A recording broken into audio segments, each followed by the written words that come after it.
Yes, my name is Tabia, or Dr. Tabia Pope, and I am a sports speech language pathologist. I am the president and CEO of Head to Speech Incorporated, and I'm a clinical instructor of speech language pathology at the University of the District of Columbia. Wow. And what brings you to the Oakland Black Brain Health Conference this week? Yeah, so I have been a part of the Emerging Scholars Program for 2 years. So I am officially an alumna of that program. Yeah. And this year, Dr. Robert Turner wanted to highlight my experiences in the Emerging Scholar Program at the conference. Partly because this year, the theme of the conference is rooted in community engagement and bringing the community together, asking them and educating them about Black men's brain health.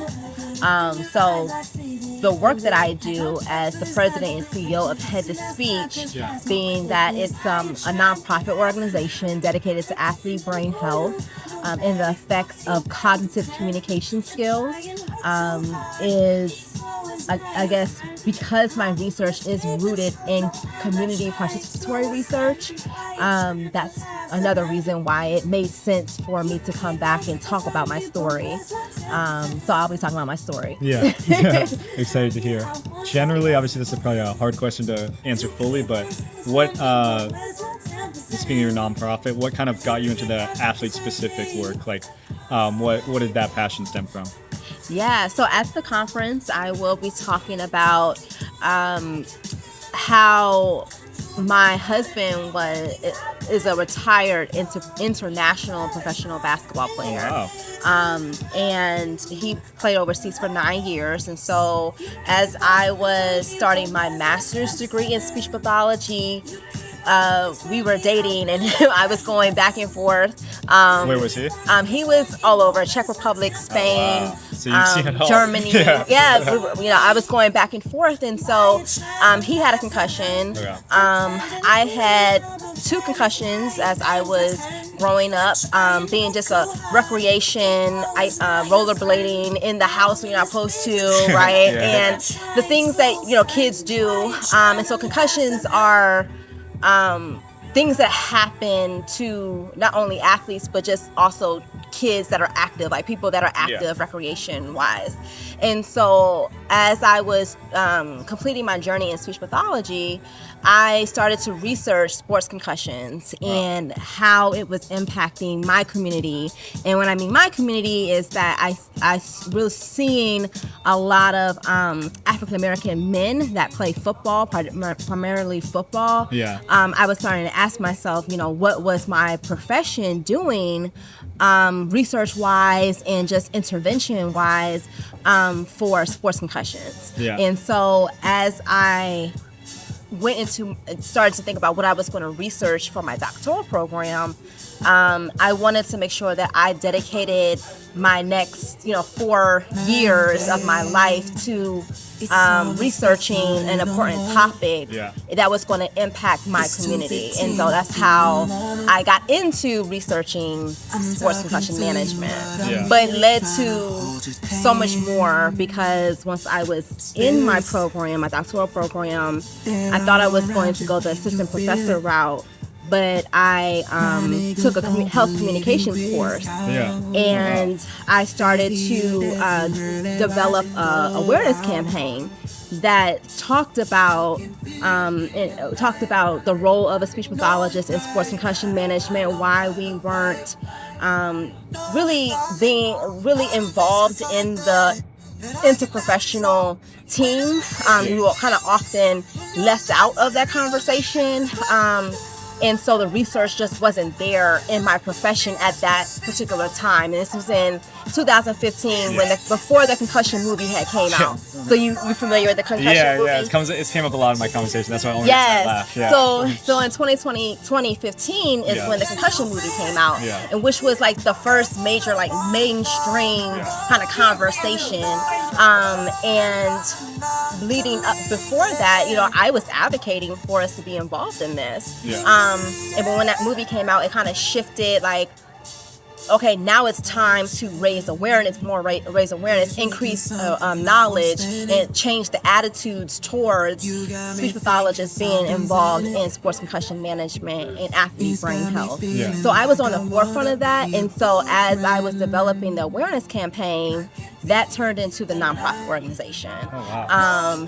And it's been 5 years now after the nonprofit, that have developed programs, national recognized programs. Yeah.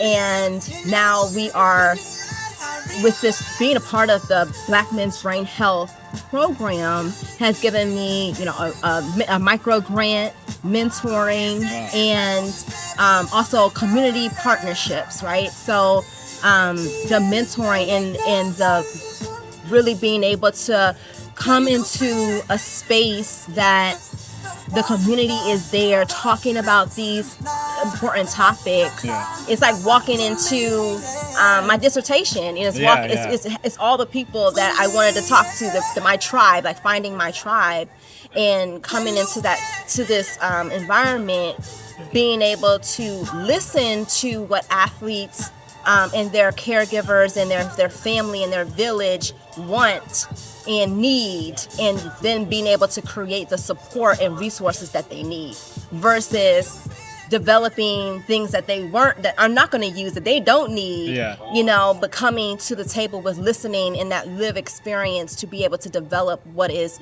that they need and truly will use, that will better their life. What are some of these, I guess you kind of like mentioned them, but more specifically, like what are the common misconceptions that come up more so? Like, I would imagine when you're in a lot of rooms, it probably is frustrating sometimes when you hear like these generalities and stuff like that. I think a lot. So the common misconceptions are definitely, one is people don't know what speech language pathologists do. Yeah. And their role in sports concussion management and athlete brain health. Okay. Like I said, we're often left out of that conversation. So a misconception would definitely be the role of a speech pathologist. A lot of people.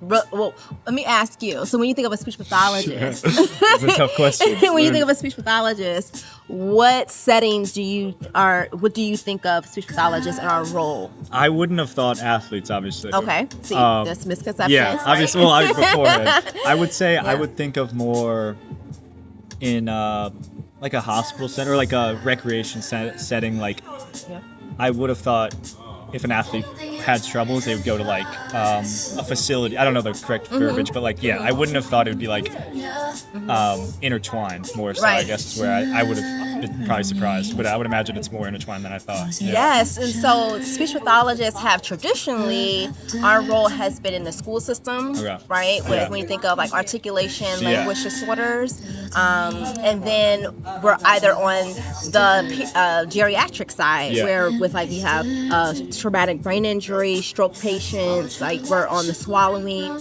spectrum, right? So people either know us very early or very late in their life, right? Yeah. But what has happened is that the 18 to 34-year-olds have been kind of missed out on, like that population, and that's the population that's impacted by traumatic brain injury, because when you think of boys in particular are very active, right? And so they're in sports. You have a lot of boys that are in sports. You have girls also in sports too, right? And so just during that age, it's a lot of active people, right? And so that, for some reason, that population had been overlooked for a long time. And speech pathologists had been working with traumatic brain injuries from like falls, elderly, workers' comp, people falling, car accidents, domestic violence. But it hadn't truly, like, the role had not been explored for return to learning after concussion. Right. So what happens when a student athlete has a concussion and they need help kind of integrating back into learning their plays and then also learning their schoolwork. So that's where those misconceptions lie there, but also that concussion is an invisible injury. Okay. right? And so a Visually. lot of people, it's not visible, right? So it's not like a ACL, or it's not, or like you have a cast on. You know, it's not, you don't have crutches, right? So if you have experienced a concussion, and if you are particularly a football player that is being exposed to repetitive concussive and subcussive impacts to your brain, you have to What's subcussive, sorry? So subconcussive Not to is more at the cellular level. Okay. And concussive is like things that like the more of the observable signs and symptoms, right? So it's that repeated exposure from your brain, from we call it coupe contre coupe, when your brain is like going like whiplash. Like in a car accident, right? So your brain is going forward and backward, or even rotating. So it's that kind of constant rotational shift that is that you're being exposed to. And so so you basically you basically have that shift, and it's invisible. So when you're struggling with the signs and symptoms, a lot of people don't know what those signs and symptoms are. They don't know day-to-day life. Exactly. They don't know how to handle those signs and symptoms. They don't understand that they need to slow down, because you have athletes that will have a concussion and go back into the game, which we call the second impact syndrome.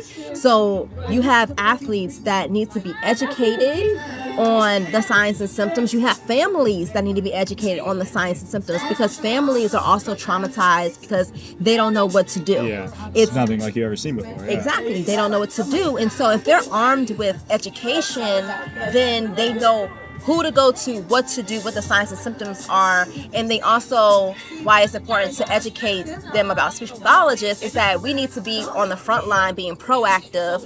So what I do for my nonprofit is we work out with athletes. We do cognitive brain workouts. So we do brain workouts where we do the physical performance and the cognitive performance. And that's like preventative? Or Right, it's more prevention. Right, it's more prevention than it is being reactive and waiting until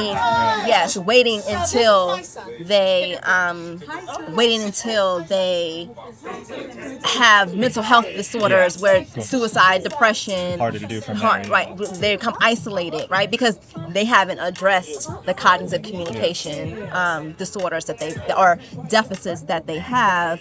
So we try to be proactive versus reactive. That's amazing. Thank you. I don't know. I guess my mind just wouldn't go to think the preventative nature of like a lot of these things. Yes. But I think that's something obviously came up in ours, but in a couple of other people's work, whether it be Alzheimer's or whatnot, it kind of comes up more that how many preventative measures can be made even by young people, and I think it's pretty. Maybe more light should be shed on it. So obviously, thank you. But I appreciate you taking the time. Thank you. You made my job very easy. Thank you.